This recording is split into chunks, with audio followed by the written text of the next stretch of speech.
Welcome to The Lift with Sheila Robinson Kiss. Come on in. There's always a special place set aside for you here where you can relax, kick up your heels, pour yourself a nice, refreshing drink, and prepare to be lifted and soar.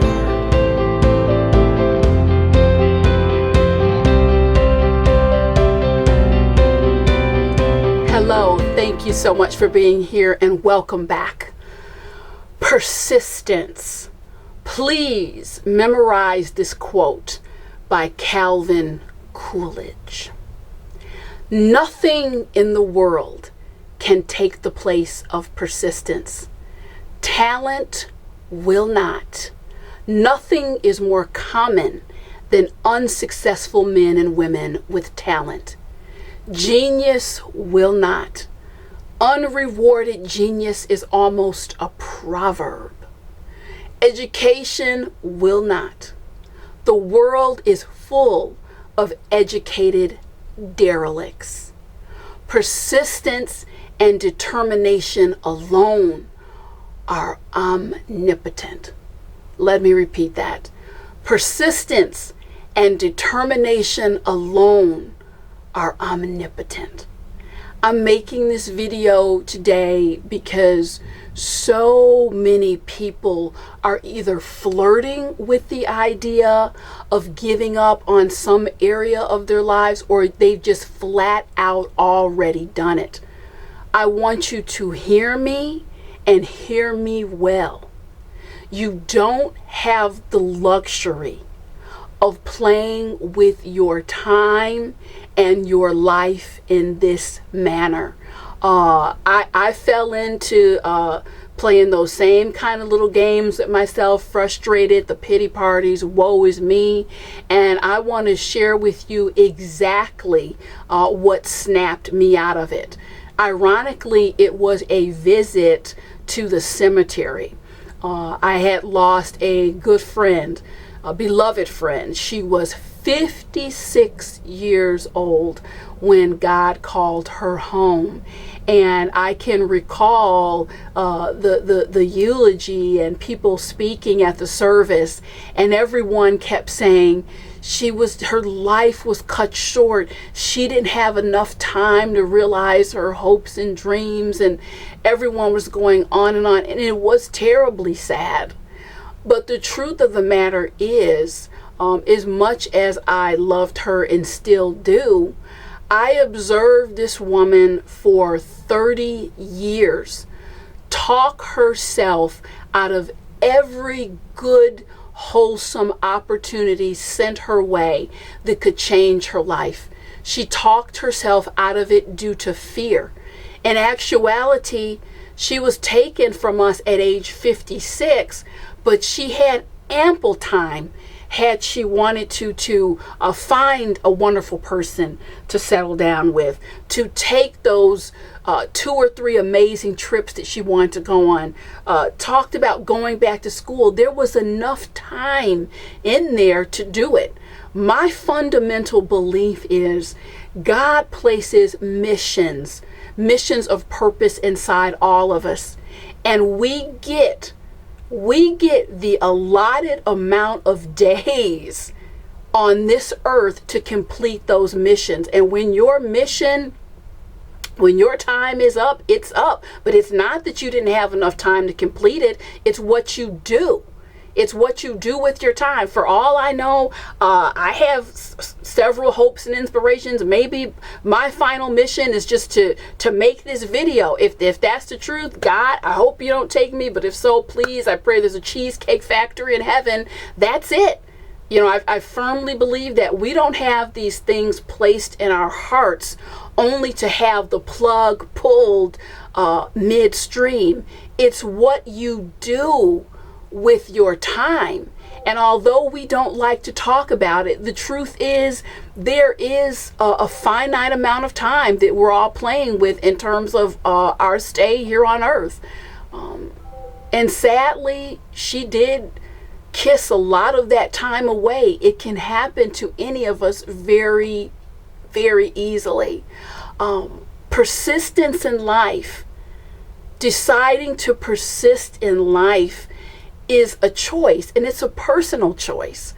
I had a 32-year-old in my office the other day lamenting the fact, here I am, I haven't met anyone, my life sucks, and on and on and on. And the truth of the matter is, how are you going to meet them? You haven't been out of your house in a year. You haven't been out of the sweatpants you're wearing in longer than that. So again, we have to meet, we want these things, we have to meet God halfway and give him something to work with. I get it. I know it's hard, whether your mission is, I want to buy a house, or I want to change in career, or I want to be single. I know life comes with challenges. I was single for 14 years, not 14. And there were some hellish moments in there. Almost became homeless. Stuff I could tell you to make your head spin. But guess what? God kept his promise. He keeps his promises. You can take that to the bank. Lots of other excuses that people are coming up with. Some of you won't move out of your comfort zone because the fear just has you bound up. You're afraid of the rejection. If you've watched my other videos, you know my opinion on rejection. Rejection is a test.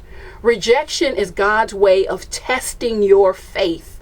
Do you have faith in yourself? Do you have faith in me? I was rejected 4 times last week. There's some so-called people in positions of power and authority who continue to slap down an idea and a proposal that I have, and God put this in my heart, and I'm constantly being met with a no, no, no. Was I frustrated, disoriented? Yes, I was. I cried. And in that when I was crying, I started to pray, God, maybe I'm just not the one. Maybe I'm not hearing you correctly. Maybe this is a mismatch dream you've given me here. And you know what? Before I could even finish, what came back and what he put in my spirit was, you know what? It's not time to quit. I'll tell you when it's time to quit. You need to keep a box of tissues in your purse and keep stepping. And when you cry, do it in private. Okay? No problem. I was up and back at it. There will be setbacks. You will be disillusioned. There will be challenges. That's part of life. Those things one day will be part of your testimony. But if everything is going to derail you and you fall into the track and don't get back up, you're not going to make it. You're not going to get to the place that you want to go. Another thing that a lot of you are telling you, you keep whispering it in your mind, is playing like a broken record. I don't have what it takes. I don't know if you have what it takes or not. I'm not quite sure exactly of what your dream is. The one thing that I do know, there is no way that you're going to ever find out while you're lamenting on the side of the road. Look around you. All you have to do is turn on the TV, read books. The people who get what they want out of life, the fact of the matter is, these are the ones who persist. They persist. It's the ones who have the cast iron stomach. You have to be able to handle it, sustain it, and take it. These are the people who make it. They're not the brainiacs. They're not always the ones with who are genius, have all the money in the world. It's the ones who stay on track and they develop a laser focus. It's really just that simple. Examples abound all around. And lastly, this is something I really want you to think about. Some of you, were it not for the environment, whether it's the relationship environment that you have yourself placed in, or just the physical environment, you're around folks who really, they're like kryptonite to you. They're crabs in the bucket. You would be further along if you didn't have someone constantly reaching up and pulling you down.